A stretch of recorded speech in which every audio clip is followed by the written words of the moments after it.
I take my son hunting with me, and he's 8. He's been hunting since he was 5, and you know how vocabularies get very simple, and words typically have only 4 letters in them in the goose pit.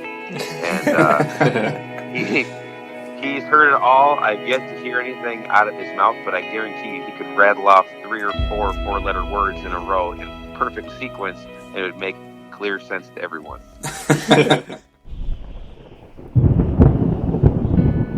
Welcome to the Foul Front Outdoors Waterfowl Podcast, where our goal is to recruit and educate new hunters while entertaining the rest of you.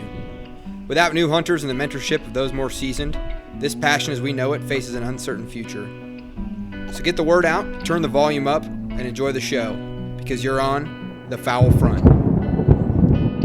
Just like a sailor mouth almost, but Yes. Well, yes. how do you go about that? How did you keep them from doing that? Learning that language.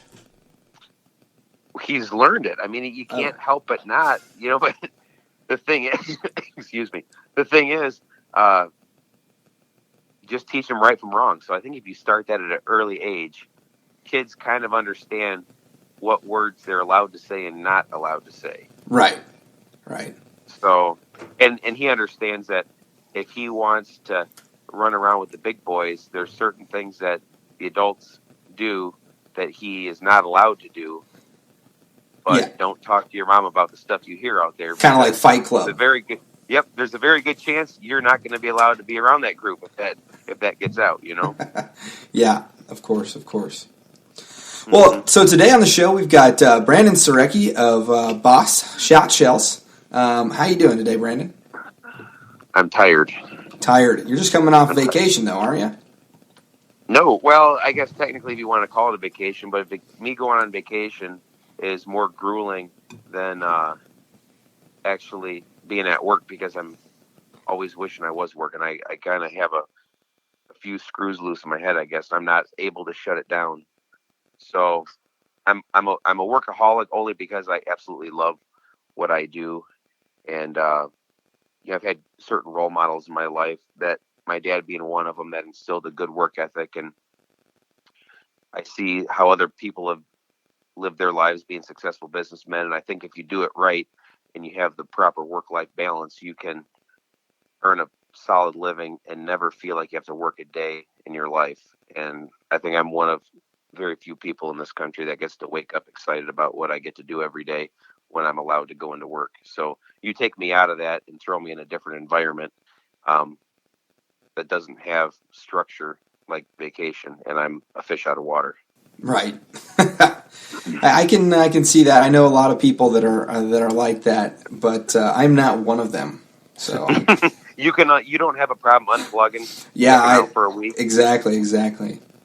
Also on the show, we've got Austin, the Degenerates. Yep, and Alec, who are going to be joining us today for the show. So I think today what we wanted to get into a little bit, Brandon, is how did Boss Shot Shell, how did it come around? Oh, it came around. We're about at the 1-year anniversary. I think maybe just past it. Snow goose hunting in the spring down in Arkansas with an outfitter. And leading up to that, 2 years ago, well, I guess I'll tell the story and then I'll rewind a little bit. But we were in Arkansas last year, and the guides that we were hunting with, it was our second year with that same group, and I had brought hand-loaded ammunition with me the previous season, and the guys were all afraid to shoot it. But by the end of the week, they were begging me for the leftovers, and we went our separate ways, didn't talk to the guys at all over a year, and then we rebooked and hooked back up with them. And this time they asked if we came with extra shells for them, and I knew that would be the case, because the stuff was just really, really deadly, and really precisely made, and nice pretty crimps, and just really, really good stuff. So after the trip, and these guys were raving about how the stuff works, and I was kind of thinking, man, I could probably have a nice little tax write-off if I could form a business around the outdoors and spend time with my son and travel around, go on a couple hunting trips a year, and expense the cost if I could make a few shells. So I started talking to a few people who led me to my buddy Lee. Now is one of my best friends in the world, and we decided to kind of throw some ideas around and form this company around a direct-to-consumer business model. And one of the issues I really kind of had with commercial ammunition was the amount of cripples that we would shoot. And, I like to consider myself a well better than average shot. And with steel, it always seemed like you're hitting birds, you're wounding them. You think they should be dead, and they end up sailing off into the buckbrush or, cornfields or wherever it is, and you're just losing birds. So I hate shooting cripples. I wanted to spend time with my son. I love business, and I love working. And out of that, Boss was born. And you said the other guy on your team really is Lee, and he's your Lee Chose. He's your social media guy, right? Well, he's way more than that. I mean, I'm a manufacturing guy, kind of got an engineering mind and pretty strong business background. I know dollars and cents and hard work and that whole thing, but I really suck with social media and computers and technology. Well, you guys are killing it on social media. Yeah. So I ended up, like I said, talking to people who led me to people, and the third guy in line after having multiple conversations was Lee Chose. And, I didn't know who in the heck this guy was, and I Googled him like everyone does, and I started seeing, the work that this guy's done for, Filson and Eukanuba and Sport Dog, and I mean, you name it, Benelli and Beretta, all kinds of advertising work and photography and just all kinds of stuff. So Lee ended up calling me back after 2 weeks of leaving voicemail messages with him, and he was out on location doing a bunch of photo work and so on and so forth. And we ended up connecting, and I kind of pitched my idea to him, and he really thought it was something, and we decided it best to partner up. And he runs the social media side of things, all the brand building. He named the company, did all the logo work, all of the apparel you see, a lot of the content that is created, all the photography. That's all Lee. Oh yeah. And I take care of the manufacturing and the brainchild of like load development and the process side of things. So between the two of us, we cover all the bases, and I couldn't think of a better guy to be working with in this environment. And now you guys are out of Minnesota, right? No, we're in Southwest Michigan, Michigan. Minnesota. That's what it was. Yeah, southwest corner of the state. Well, who else is on the team that kind of behind the scenes? Who are some of the people that you got over there? Well, I've got 18 people at my main business, so that's the thing that allows Boss to be how it is with our low prices and direct-to-consumer model, and our overhead is controlled by running a lot of those expenses. Not expenses, but at least, the building and some of the manpower and all that. The overhead. Yep. So we've got, 18 people in my main business, and then Boss consists of me and Meg, who everyone knows who's ever called the shop, and then Rich Pulaski, longtime waterfowler, big-time goose hunter, local guy. And then that's in Michigan, the three of us. So all the shells are manufactured by, Meg, Rich, and I. So like this morning, Meg got all the orders printed out for stuff that came in yesterday. Rich got the machine all set, and then the three of us went to work and knocked out 30-some cases of shells in a couple hours. And then we took lunch, and now we're getting, everything all set for the morning. So, awesome. And then over in Minnesota, we got Lee and his son Luke, and then all of our friends in the industry. I mean, there's people all over that pitch in. Cagle from Brigham Wright helps us out. Alex Langbell out in Washington, and Zach Meyer from Wild Ear, and Ira from Mo Marsh, and you name it. We got people that help out all over the country. That's awesome. Mm-hmm. So I didn't realize that you guys have only been going for like a year now. How did you guys become like a household name so fast? I mean, you talk to anybody that's an avid hunter, and Boss shot shells they know about them. They've shot them. Well, we started. I think our first post on social media went up late September or early October, and we didn't start shipping shells until I think October 6th or October 12th. So I mean, we're still wet behind the ears. I mean, we're brand new. I think a lot of it is social media. I mean, let's talk.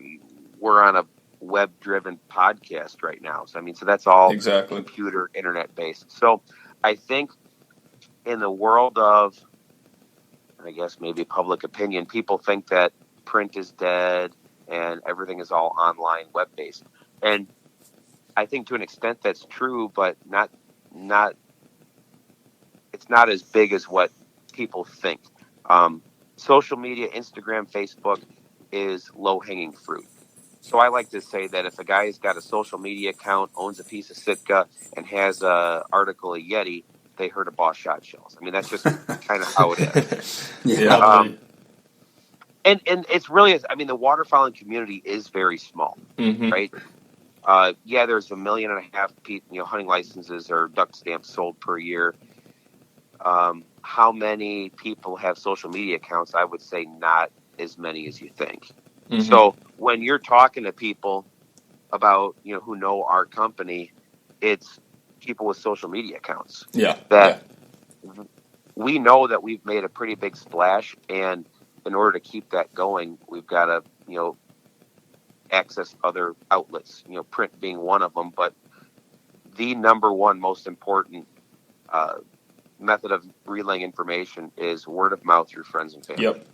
And you guys are direct to consumer only, right? Yeah, and that's by design, 100%.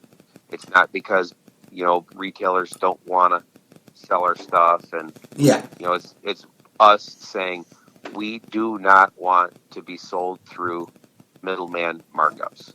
And, again, that's by design, and we can afford to do that by offsetting a lot of those expenses through my other business operations and cash flowing it from other investments I've made with other ventures I've started up and sold off. So we know that, like, right now, the business will continue to grow, but it won't be profitable for a while. Right. And that's just a numbers game. Like, we had a phenomenal year. We sold a bunch of shotgun shells, and we know that there's a lot of work left to do. And instead of keeping the prices high and moving them down as our economies improve, we're keeping the costs where they're going to be and saying we'll make our money once we get more people shooting this stuff. Right. So our heart's in the right spot. Exactly. Yep. Yeah. That's awesome. Well, I just got a compliment on your brand. So I was looking through the website, and like this certify that you're at least 18 years old. It says, I certify that I'm at least 18 years old and I'm badass enough to know superior shot shells when I see them.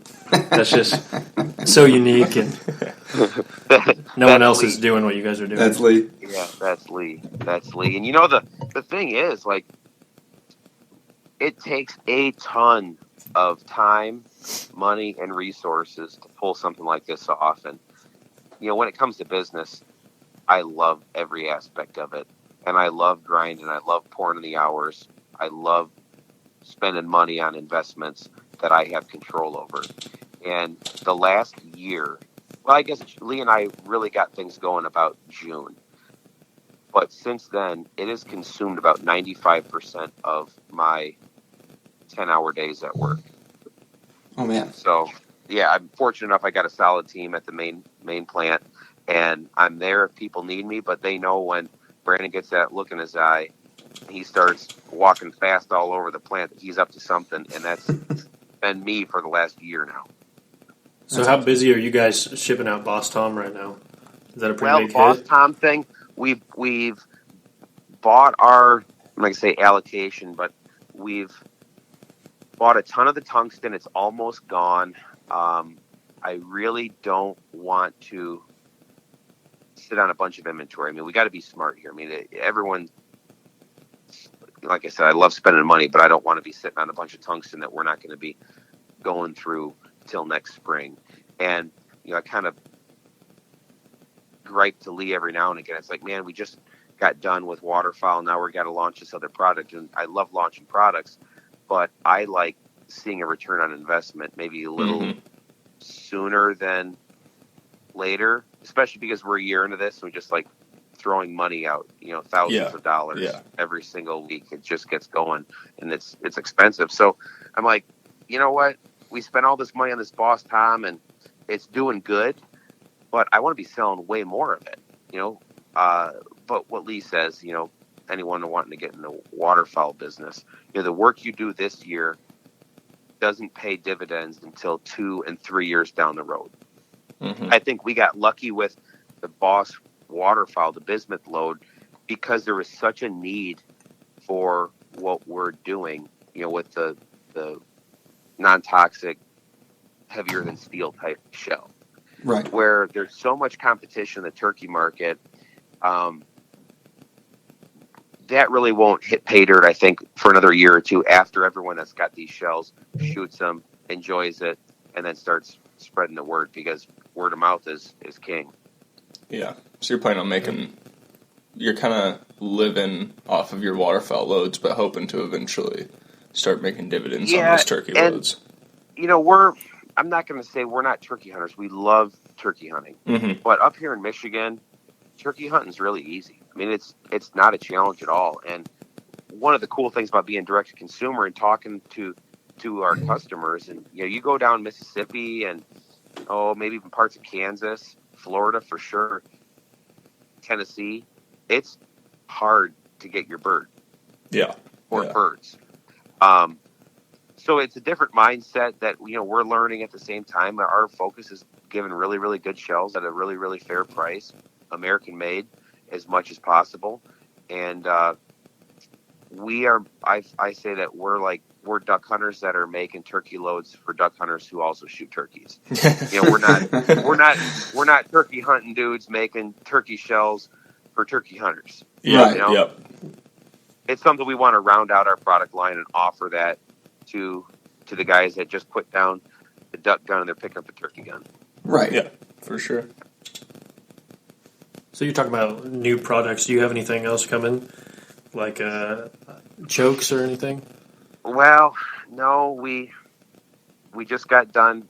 Well, we're in the rollout phase of our copper-plated shot. You guys have heard about that, right? Oh, Yeah, I mean, that's why I ended up picking up the phone and calling you. I've been watching you for like a while.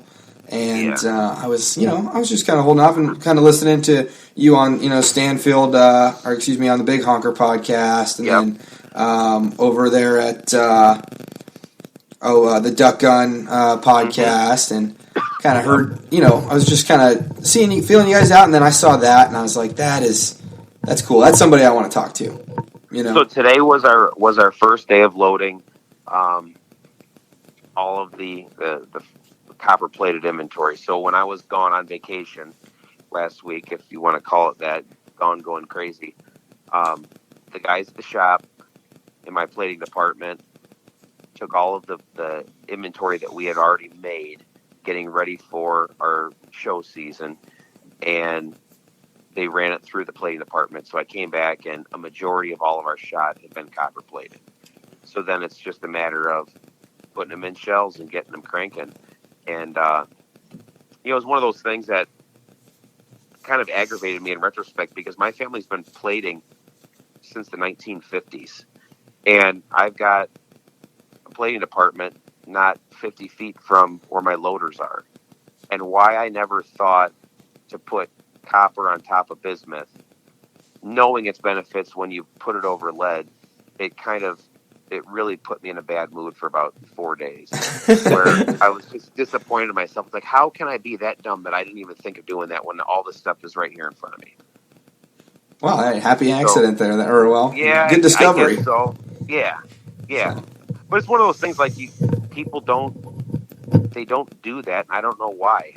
Maybe they just never have seen anyone do it before, so they just never think of it. I don't know. Well, that's another thing I think people like about you. You guys are just revolutionizing the industry and coming out with a whole different format.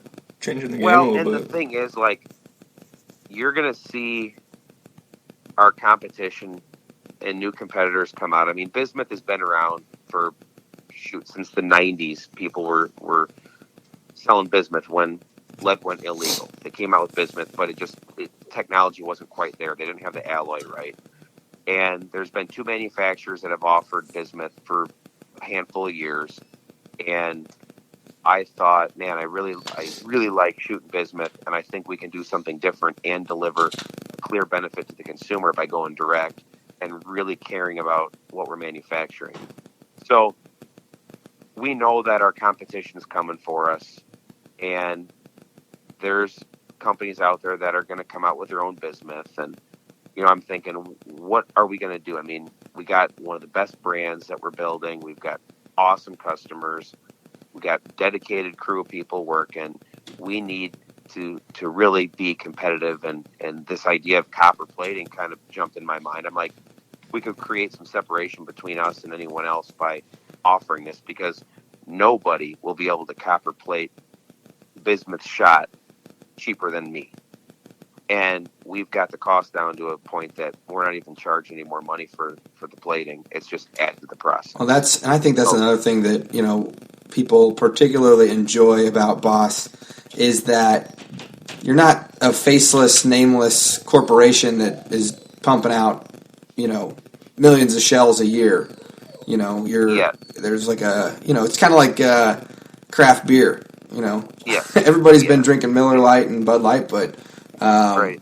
Now, you got this, craft, I would call it craft ammo. Yeah. And I've called it a boutique load before, and I think it makes some people chuckle, but yeah, like you say, it's a craft, lower volume, but we can scale this up. I mean, I originally thought that we'd sell like 50 or 60,000 shells a year, and just have a good little time with it, and make a few $1,000 and go on a couple hunting trips. And we blew that number out of the water big time. So we're always going to have, that direct to consumer interaction, but I want to be making millions of these shotgun shells a year. And I know we can do it. We've got the capacity to do it, and the desire's there. So we just got to keep on doing our thing and get the word out and make it happen. But as you were asking, other new things, there's other projects, like long-term projects we're working on. But for the time being right now, copper plated is the thing we're running with. We're going to probably dabble in some more tungsten for waterfowl. And for the minute, that's got us focused, but that's not to say that tomorrow I might have another idea jump in my head that we're going to be going great guns in a different direction with, because I've been known to do that before. How far away are we from biodegradable wads? Well, I mean, it's been here. Well, yeah, go ahead. People have been shooting biodegradable wads for, 100 years. And I wrote a paper on, the whole relative term of biodegradable. And that's the thing, biodegradable is a very, very relative term. Like, you want to talk about a cotton t-shirt that you bury in the ground is gone in a couple months. A beer can's gone in a couple 100 years, and a plastic piece, garbage bag is gone in 500 years. So everything does biodegrade over time. It's just the extent and the impact it has on the environment while it's breaking down. Right. So as far as wads, I mean, guys have shot fiber wads for a very long time. Yeah. That are biodegradable. There's a few companies that have started using a biomass polymer and molding plastic wads out of it that break down with water and UV light. I don't know. I'm on the fence about using that plastic, only because temperature cycling, I don't know enough about it. It's something I need to look into. But I will tell you that I have experimented with fiber wads, and the main thing is there's an education aspect that has to go along with it, because when you take the pedals away from that shot cup, right, your pattern's going to open up faster. So holding the pattern together at distance becomes more difficult, And as you choke tighter to try to bring that pattern back in to a more uniform, tighter pattern like you normally would expect with a full or modified choke, you end up with bismuth, at least, you end up deforming the pellets more and creating more flyers. So one of the thoughts, I can't tell you wasn't a contributing factor, because it was, by trying to go with a pedalless felt wad or fiber wad, you would need to have something that's harder, but not so hard that it's going to, be rough on the barrel. So I thought, well, what if we tried copper? And, here we go. So now that I've got the hard crust, like the M&M shell on a candy, M&M chocolate, we're going to give it another go and see. But if you take the pedals off and you go felt or fiber wad, you're about 2 chokes more open. So a full is like an improved cylinder. Holy cow. I had no idea that. Yeah. I guess a wad is not just a wad. No, I don't believe it's because the wad fingers are actually holding that shot together. I truly believe it's because the thickness of those wad pedals creates a smaller diameter shot string running through the barrel. So in theory, if you were to take a shotgun barrel and have that barrel bore be 30 thousandths or 40 thousandths smaller ID, I think you would get the same pattern running down the, at your pattern board with the same choke constriction as a percentage of the bore, right? So like 5 thousandths constriction as a percentage of the whole overall ID of the board. Maybe I'm getting too deep with you guys, but anyway, I think the pedal thickness controls the pattern more than the actual fingers do. So going back to less cripples, I think that's gonna just sell your product right there for you. Because I mean, when we're out in hunting the marsh this year, it's crazy the amount of shells we'll use on a cripple going across the water. Yeah, we almost use more shells on cripples than we do on actual live ducks. And if I can eliminate that, then I can buy a case less of you. Oh yeah, because 2 things going on. One, that bird is floating with all of its vitals underwater except for its head. Yep. And 2, you're having to use larger shot with steel, so you've got fewer pellets flying at that duck or goose's head at distance. Yep, they just splatter all around it. Yeah. Yeah. I would actually bring out a second box of shells just for cripples last year. Well, some guys would take like maybe 2 shot sizes smaller. Yeah. That's what, Yeah. Yeah, and I'd take like 7.5 dove loads. Or I think there were 7s that came in steel that we could find. Yeah. So it's but guys, waterfowlers are a fickle bunch, man. I mean, we look at every single cost where it is, and as the season wears on, that becomes a bigger issue. So I think the pricing model that we have is, our shells are more expensive, but when you really look at like a premium steel, like the very high-end steel commercially loaded waterfowl cartridges out there, they're around $1 a piece or so, give or take. Mm-hmm. Maybe, call it $1. You just go to the big box store, buy it $1 a piece. We're $1.20 for the same payload. But when you look at how many shells you shoot and how many cripples you have, I guarantee you that you will have more birds killed with fewer shells with our stuff than with any steel load. Oh yeah, for sure. Yeah. Even the guys that say, we shoot them at 30 yards and in, we don't need anything other than steel. I've been shooting all my life. I know there's a certain amount of BS that goes along with that. Oh, absolutely. Yeah. Wouldn't have tons of birds within that distance.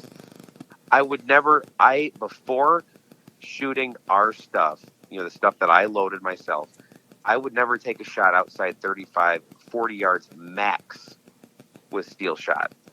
And you hear pellets hitting, late season geese, all the thick feathers, you hear them slapping them, not going into that tissue. And, just aggravate the heck out of me. And I jump from brand to brand to brand, this one, that one, and I never found anything that really, really worked well without spending a ton of money on a tungsten load. Yeah. Yeah. So, I talk to a lot of people that work in the waterfowl industry, and the one comment that they always get is that they don't get to spend as much time in the marsh as they thought they were going to, just because hunting season is, by nature, their busiest time of the year. Yep. How's that working out for you? Well, I told you guys I don't like vacation, and I don't like not working. So, to me, it's perfect because I get to be involved in the waterfowl industry, which is a passion of mine. I get to work at the same time, and I really don't like leaving. I'll hunt in the weekends, but I'm not a big time guy that can be gone from the shop. I just can't do it. Maybe in 10 years that'll be different. My wife is hoping that I can relax a little bit, but I took off one day this late season or late goose season back in January. It was supposed to be a morning hunt, get in, get out, get to work, and it turned into an all-day event. It was a good hunt, but by about 11 o'clock, I'm thinking, I've got 18 people at my shop that are all working right now, and here I am, sitting my ass in a cornfield having fun. And that ain't right. So it's the best of both worlds, man. I mean, I love my job. I absolutely love working. I love going to my shop. I love my employees, customers that come in. I love it. So me being able to add this section of the business that is in waterfowl is even better. So yeah, you catch me on the weekends out hunting, mornings sometimes, but by and large, man, I'm at the plant. It's where my heart's at. So what would you say was your biggest complication, like starting up your company or that you're dealing with right now? Is shipping a problem, like out of the country, out other states? No, well, we can't ship out of the country. I guess the biggest problem we have had is trying to find someone in Canada that wants to I'm not going to say they want to take the product line. Long story short, getting our product into Canada. There's a ton of people asking for it. We don't know enough about importing into Canada. I don't want to know. I want to find someone in Canada who wants to make a pile of money by buying our product and redistributing it throughout the whole country and take our stuff up there. And that's been a true challenge for us. Yeah. And that's without going to like a bigger box, to a bigger box store. I'm just to the everyday guy, box, man. Yeah, the extent to which we'll sell through retail is in Canada, and it's going to be a small family-run operation, not a chain, and that's the only way I'll have it, man. I mean, it's this whole big box mentality, and I don't agree with it. I think it's eroded quality all around. Consumer experience, it's eroded product quality, and overall enjoyment. I mean, I can't tell you how many products you buy that are made in China that the company who manufactures them is making a couple percentage points profit on it, while the big box retailers are making all the money for themselves. I mean, there's nothing that annoys me more than trying to get a hold of somebody at a company and not being able to. And just, I have interests in different companies and products that I'm curious about, and I try to, get a hold of somebody. And if it takes me more than 3 calls, I don't even bother. Well, I'll ask you guys, you call a company, you got a question or you got a problem, and they take you into the touch 1 for this or 2 for this or 3 for that. Yeah, that's right? You're already thinking, there is. You're thinking, okay, great, this is going to go really, really well. So then you end up getting a hold of, or you go to the extension of customer service, right? And you're on hold. And then 2 things happen. Either you get kicked into a voicemail box or your call gets disconnected, right? Yep. So, and usually your problem doesn't even get fixed. Yeah, and your level of satisfaction goes down, and then you start thinking, I'm never going to hear from these people again, so I might as well not even leave a voicemail. Yeah, exactly. Right?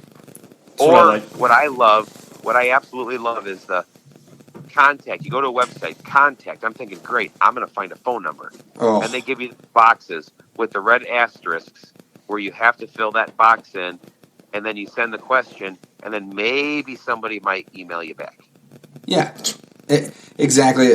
When you go there and all you find is an email or that input form, that's not what waterfowlers want. That's not what hunters want. So. What I told Lee when we were doing this, I'm like, I've been a consumer all my life, and I think it's time that we form a business where we treat customers like we want to be treated when we're consumers. Yeah. So, you call between our business hours, which are usually 7 a.m. to 4 o'clock, 5 o'clock at night. You're going to talk to a person. If you call after hours, it's going to go to a voicemail. Meg calls you back. I'll call you back. We answer emails every single hour. And, it's just all about creating that consumer experience. We got such a short season. Like you were saying earlier, our season is maybe 100 days. If that, 90. Yeah. Yep. John Q. Public is working for 5/7 of that time. Maybe they might catch a week off. So they're weekend hunters, and they crave, the positive vibes they get from waterfowling. So you spend a whole year to hunt maybe 7 or 8 weekends, 6 weekends, 7 weekends, however, and you want to have the best possible experience. So if we can help by giving really good customer service when people buy their ammunition, I think that helps our customers and all the waterfowlers have a better time out in the field. So in the long run, I mean, as you guys grow, how do you plan on not becoming one of the standard companies today? I don't think it's possible for us to turn into that because, we're down to earth people, man. I mean, we're just hardworking Americans, and why is there a need for us to all of a sudden be like, oh, I'm too busy to call you back? I don't know about you guys, but I get 8 to 10 hours of sleep every night. I work 10 hours every day, and I've got a 5-minute drive home from work. I have 30 seconds to 5 minutes to call somebody back on my way home from work, maybe on my way back from lunch if I go out to lunch that day, or whenever. Nobody is that important in this world to be too important to call somebody back.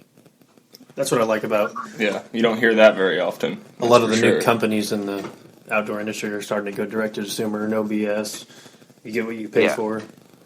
Yeah, and you're dealing with real people. The easiest thing is to ensure that is I still love what I do, and I'm involved, and anyone who works with me at Boss or any of the other companies I have are that's what you got to do. If you want to hang out with us, this is what the expectation is. And I've got higher expectations than the average Joe. And I'm a fanatic about customer experience, customer service, because without customers, who are you going to sell your product to? What is Boss if nobody buys it? Yeah. Worthless. Or, if somebody's just literally every time they see Boss, they're like, oh, those dudes were jerks to me on the phone, or those dudes never called me back. I'll just shoot X or Y. And the other thing, too, that I think is another positive benefit is everyone knows that nobody's perfect, right? Guns malfunction, machines may break, orders may get mixed up. But if you've got that dialogue, people are going to be way more receptive and still walk away with a positive experience when bad things happen if they know you care. Right. Absolutely. And, like we were talking earlier, when you call that 1-800 number or you get the voicemail box or you fill out my information form and maybe I'll contact you back, right? That doesn't start a relationship off on the right foot. Yeah. So, anyway. Yeah, so, talked a little bit about your operation, your machine, your shop and whatnot. Where are you going to test all these patterns? And behind the shop. What does that look like? We're kind of in the middle of nowhere. I mean, our shop is in a town of 5,000 people. We've got one of very few nuclear power plants, not, 2 miles from us, as the crow flies. And the high tension transmission lines that go out of one of the 2 reactors run right next to our property. So that property is a cow pasture, so it's very open around by us. Behind our shop is buckbrush and, some swampland and some trees. And that's where we do all of our pattern work. So we go outside, shoot the paper, shoot the cardboard, come back inside. Nothing fancy, It's awesome. You can do everything on site. Yeah. Don't got to deal with extra complications. Yeah. Right. It's not like we're in the middle of a city. You can't, Yeah. And we got good relationships with the surrounding neighbors. My buddies are on the volunteer fire department. I know some of the police officers, and it's just a small community. It's Small a town good place vibes. to be. Yeah. What's been the best day in the boss shop so far? The best day. I would say 90% of the days are the best days. Like I said, I get in bad moods. Like when I'm an extremely competitive guy, and when I see certain things as failures, and when I get down on things, I can kind of go dark for a while. But like I said, 90% of the days, every day I get to wake up and we get orders come in, and you get to talk to Meg and Rich and all the other guys. We have amazing times. But I guess if we had one day that was like a standout, oh man, I would probably say it was, I don't know. Maybe we'll circle back to that. Hard one. It's too hard to pick one, man. It's so good. My apologies. So.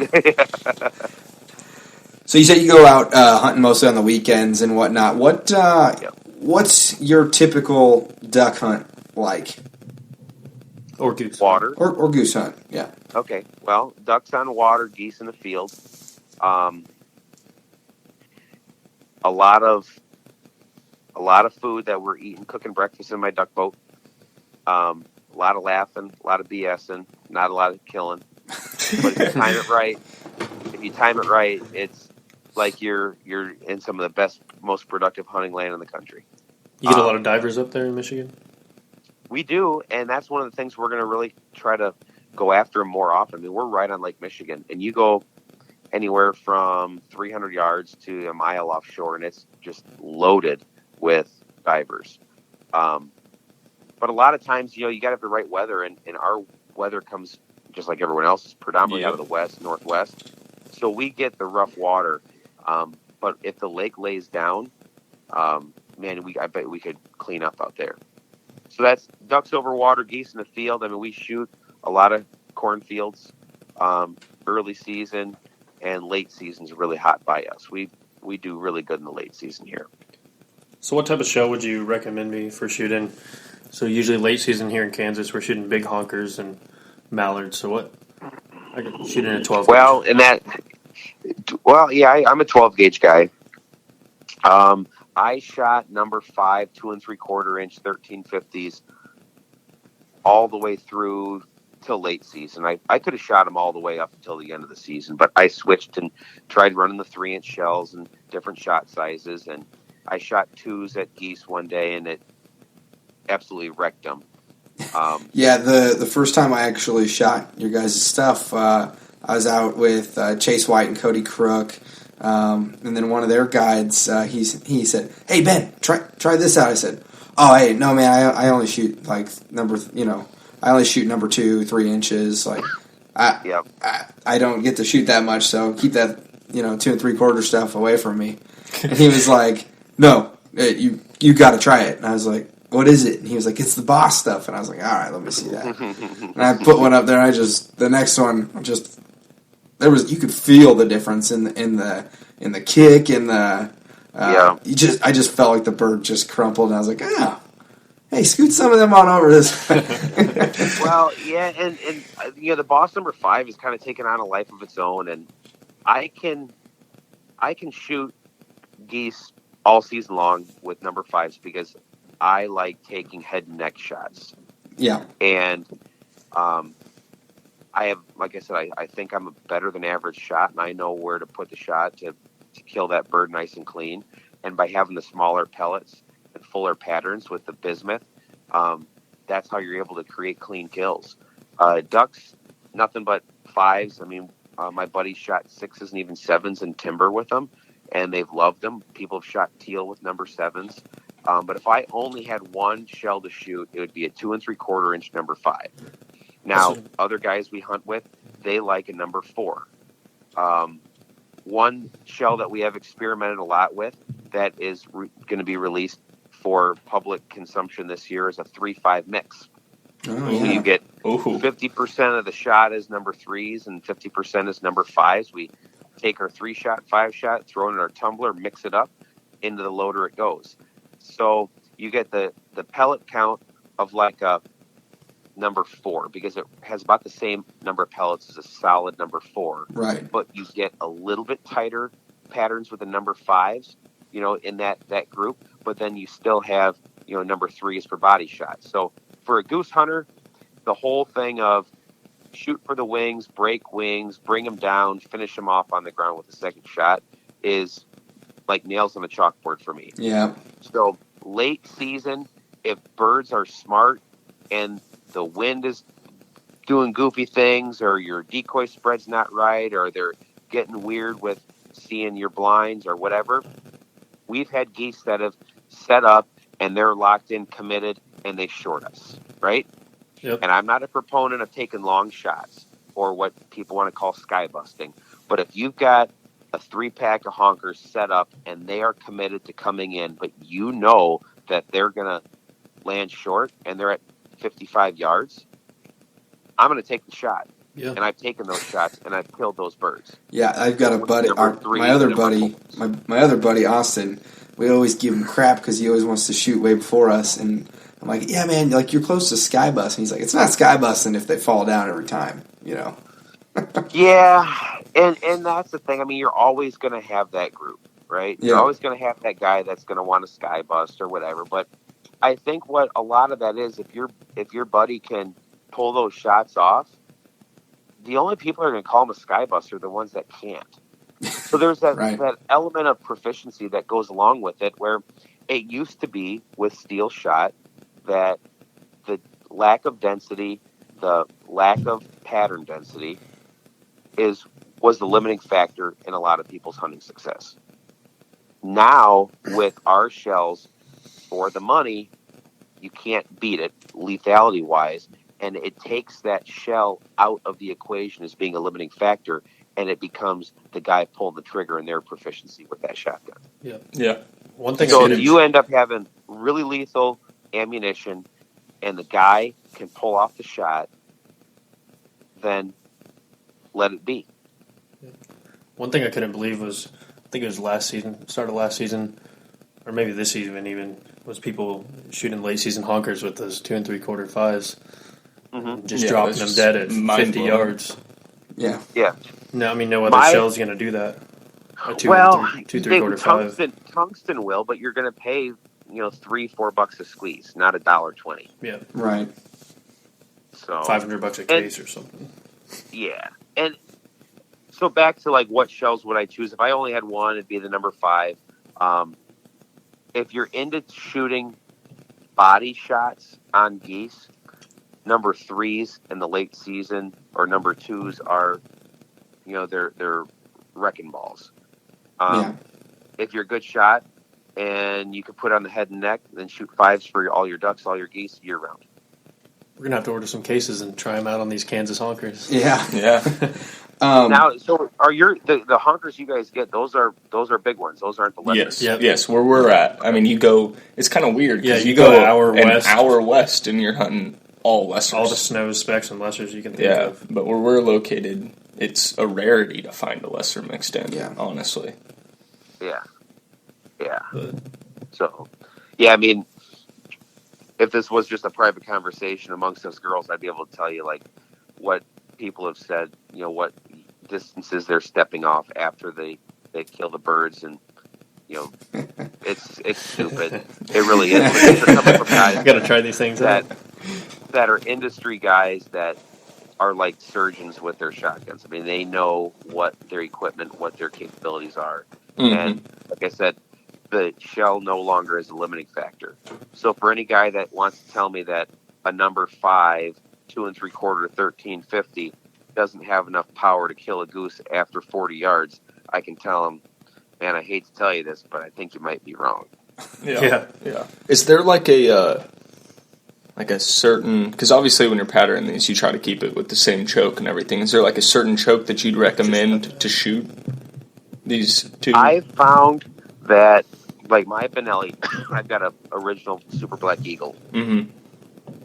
And that gun likes the factory full choke the best, like the lead factory full. Or a 685. I like a 685 choke in it. I like shooting tight chokes, again, because I hate cripples, and I believe in clean kills or clean misses, and there's no need for a modified choke in my hands. I'm not going to take it, partially because the male ego doesn't allow me to shoot something less than full.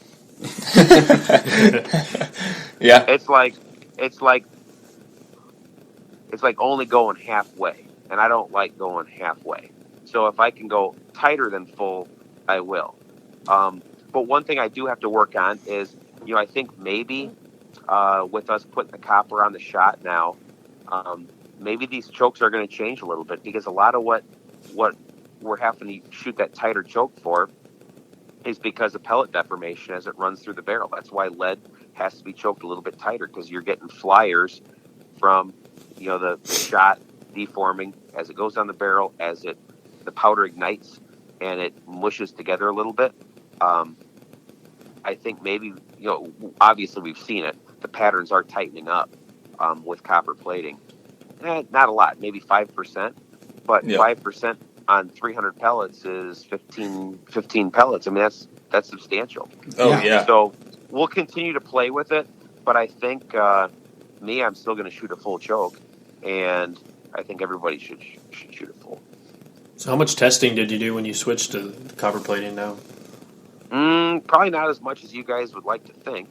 It was one of those things where I went out and I shot 3 shots of about 4 different loads, various loads, 2 3/4, different velocities, 2 different shotguns, and it was enough for me to see a trend. So I sent Rich out, and I had him shoot, and started counting holes in paper, ran the math, and so you could see the difference. Lee, knew. Yeah, I'm like, Lee, better. I found something. And Lee's big thing is, when I come up with an idea, he doesn't care what it is. His question is this: does it provide value to the customer? That's all he cares about, right? Not, man, we can sell a whole bunch of these because it's a good idea and we can make people think it does this. Not to rip people off your Right. Lee's thing is, does it provide value to the customer? I said, well, it's tightening patterns up. We're getting about 5% more pellets in, and it's bringing them in more uniform. And at 40 yards, I'm damn near 100% with that Benelli. That's awesome. So that's awesome. Yeah. I think you kind of touched on something that sparked one of my questions earlier. Talking to people in the industry. You've just recently kind of entered the waterfowl hunting industry as a player, and a big one. What were the differences, like before and after?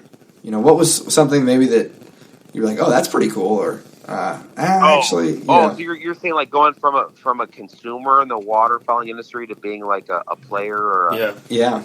Okay. Well, I'll tell you this. Probably not the fairest question to ask me, because I work a lot. I enjoy hunting, but I'm not one that would obsess over, oh, I gotta have this camouflage, I gotta have this gun, I gotta do this, I gotta do that. I'm more of a fundamentalist, but I never paid too much attention to it. I mean, you see the names, the brands, this, that, the other thing, Okay, that's cool, but I never would take these deep dives and like obsess over gear, right? I got a 20-year-old shotgun. It's the gun that I love. That's what I shoot. I had 5-year-old camouflage. It didn't matter to me. So I think at first, like, hey, so and so wants to shoot your stuff. So and so, this guy. It was kind of humbling. It's like, man, that's kind of cool. And it really was humbling. But at the same time, you got to understand that I'm no different than anybody. I wake up, I brush my teeth, I get dressed just like everybody else. So being recognized in the outdoor industry doesn't make you cooler or better than anybody else. So that whole thing kind of never really weighed too much with me. But one of the cool things was like, hey, this guy, I've read about him in magazines. You see him on TV or this or that. And now he wants to shoot our stuff. That's cool. Yeah. So it's kind of to have that instant recognition was surprising. But one of the big things is how small this industry is. I mean, you sneeze and everybody catches a cold. Yeah, it's honestly really, small world. Oh, way small. Way small. So how many guys see your fame and contact you and try and say, "Oh, I'm sponsored by so and so. Can I be sponsored by you?" Do you get that a lot, or too many? It's done. It was really, I'm not gonna say bad, because I don't fault these guys who do this. It's what happens with social media and society. I mean, everyone kind of has these the perception is like, well, I've got this many followers. Yeah, I'm pro staff for 20 companies. Yeah, I'm a big deal. But we've done a really good job at like being very clear and honest and saying, hey, we don't have a pro staff. We're not going to have a pro staff. The closest thing we're going to have is a group of people who buy our product and shoot our product and share their experiences through word of mouth, posting, tagging us on social media. And, please understand that in order for us to keep the prices down, we can't afford and are not willing to give free stuff away in exchange for anything, because it doesn't make economic sense. It doesn't provide value to the customer, and it puts out a false narrative. That's what it should be. Yeah. What you see on social media and people talking about our product, that is 100% genuine and original and organic. Yeah, they're not doing it for a price. No, they're doing it because they love the shot and it works. Right. These are dudes that are working and giving us a significant portion of their paycheck to buy our product, right? And I take that very, very seriously. So I want to thank them by giving them the best quality product that money can buy. And people recognize that, they appreciate it, and that's what continues to spread the word. So that's our pro staff right there. And as that's been, said on other podcasts and numerous phone calls and a lot of engagement with social media, a lot of those people have respectfully stopped contacting us. Yeah. Yep. Yeah, I think But I mean, it's hard not to. If we didn't have the funding, right, to get the word out there, and we needed to create a return on our investment because we would have, I don't know, a mortgage to pay or bank loans on the company or no other source of income, people would have to buckle to the pressures of society and have to like, okay, well, I need to get money today. I have to get the word out, and this is the easiest way to do it. We're not ever going to do anything the easiest way. There is no easy way to do anything. There's the right way. Mm-hmm. Right. Yeah, I think that's one thing that's, I mean, we've talked about it a lot on the podcast, is just kind of this pro staffing / followers equaling, X amount or influence and the whole 9 yards. And I think you're probably right. That's probably if you're a big company and you've got that built into your budgeting market, sure. Like, well, you know, even then, you got to look at, like, there was a point in time, just like labor unions, right? There was a point in time, and there still is a need for unions. There's still maybe a need for pro staff, but back before the internet, before Facebook, social media, Instagram, Twitter, all that stuff, you had magazines, and you had word of mouth, and you had shows, right? So you could have, like, the old call guys. You used to have 4 or 5 call makers. Now, how many custom call makers are there? oh, Right? Countless. yeah.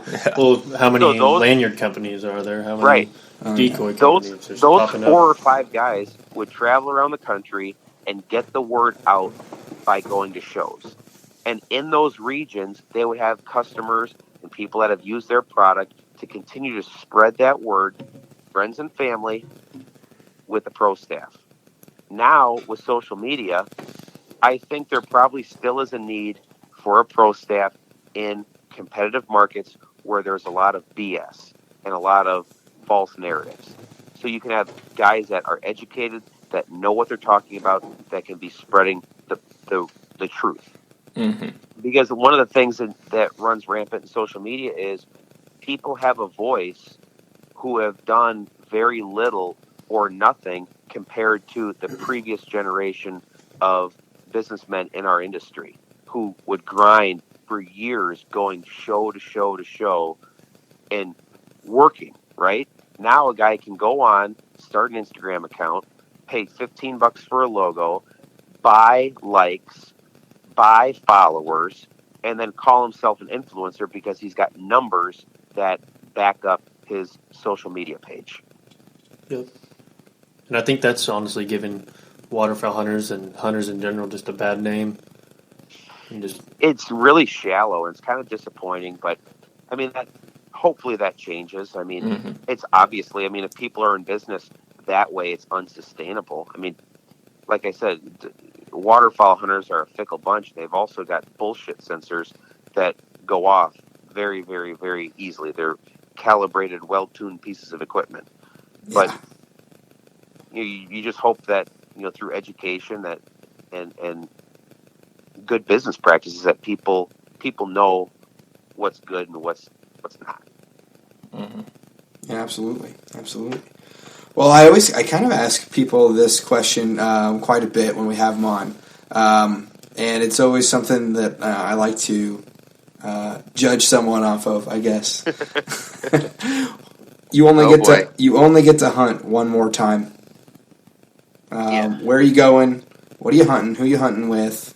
What's the weather like? Explain that day to me. You get to build it. Man.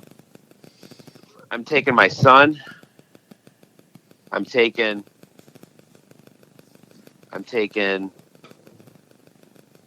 3 other people. You want me to name them? Yeah, whatever you. I'm taking OB, who runs the fan page. I'm taking Rich, who works with me loading shells. I'm taking my son. I'm taking my buddy Dwayne. We're going to shoot geese in a frozen cornfield. It's going to be about 4 degrees and snowing like crazy. Yeah. I love it. There you go. And as much as I like to say I'd like to take Lee, truth be told, I never hunted with him before. So you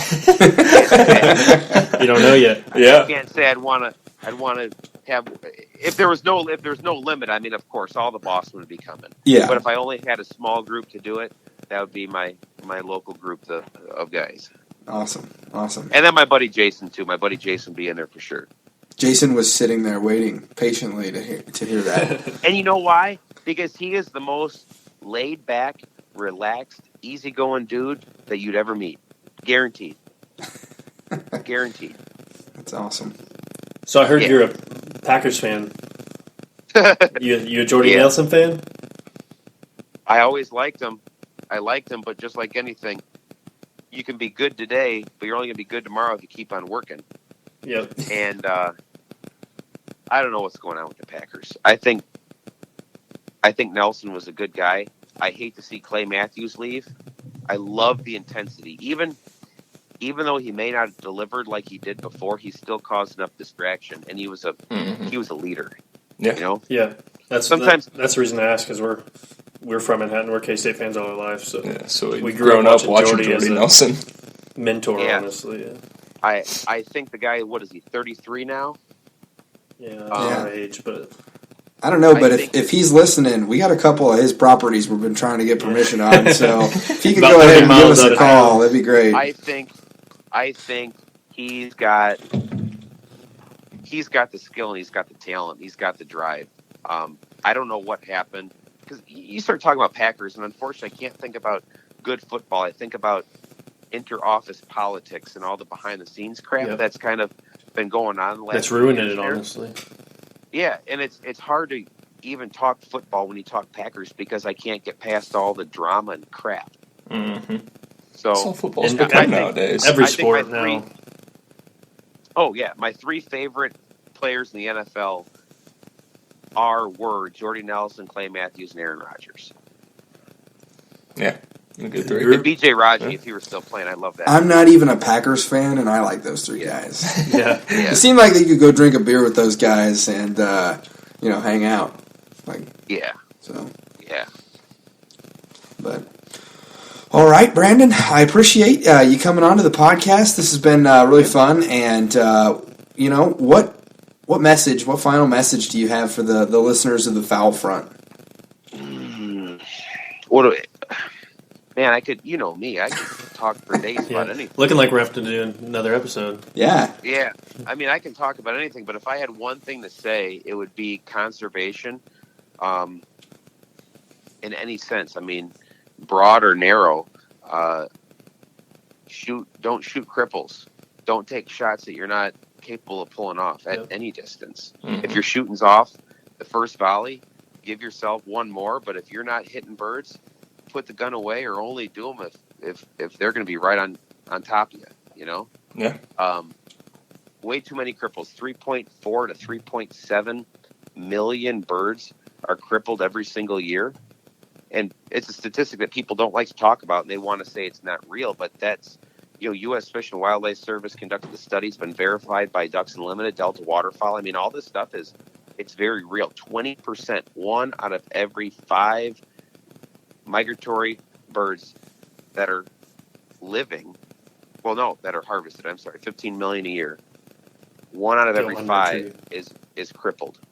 That's crazy. Yeah. That's too many. And I know way too many. In my group, and people who are shooting our ammunition are helping drive that number down. I know we're going to have less cripples next year because people are telling us. And it's not because a lot of it is the ammunition, but I would say there's a certain component of it that goes along with education. Picking the right joke, talking to these guys about pattern density, getting these people outside shooting cardboard so they become proficient. I can't tell you how many people call our shop and buy shells who have never patterned their shotgun. Think about it. Crazy. Mm-hmm. So how can you be a good steward and go out there and participate and take a gun and shoot something that you've never really put on paper, and you don't know exactly what that thing's going to do when you pull the trigger? Yeah. I don't want to, be mean and like preachy about it, but I mean that's kind of staggering to think, right? Yeah, definitely an important statistic to look at. Conservation. That's what we'll say tonight. We'll leave it at that. How about? Absolutely. Sounds great. And you guys know I love this, so you call me anytime you want to talk. I'll talk for days. Oh yeah, absolutely. And go ahead and check out Boss Shot Shells on Facebook, Instagram. Probably it. Their website. Are you guys anywhere else? Those are like really the only 2 that I've not yet. We're gonna have some really good ads running Wildfowl magazine this year. We signed a contract with them, so you'll be seeing a lot of cool photography from Lee in there, and awesome. Who knows what? But there might be some good stuff. You'll see it. You'll know it when you see it. All right, sounds good. Well, all right, fellas, you have a good evening. Yes, you too. We'll chat soon. All right, bye. Thanks for listening to this week's episode of the Foul Front Waterfowl Podcast. Please come join us on our Facebook group, the Foul Front Waterfowl Podcast group, where you can connect with a good group of hunters, because we're all in this together. We need to act like it so that hopefully our great grandkids will be hunting ducks over our favorite public lands. We also ask that you go ahead and give us a written review on iTunes and give us 5 stars if you think we deserve it. And we really do want to hear back from you so that we can give you the best possible content. And if you get in on that Facebook group, you can get in there and you can ask questions and you can tell us what you want to hear next, or you can tell us what you don't like, and we'll be sure to tailor things to our listeners. So, all right. Stay safe out there, and we will see you next week.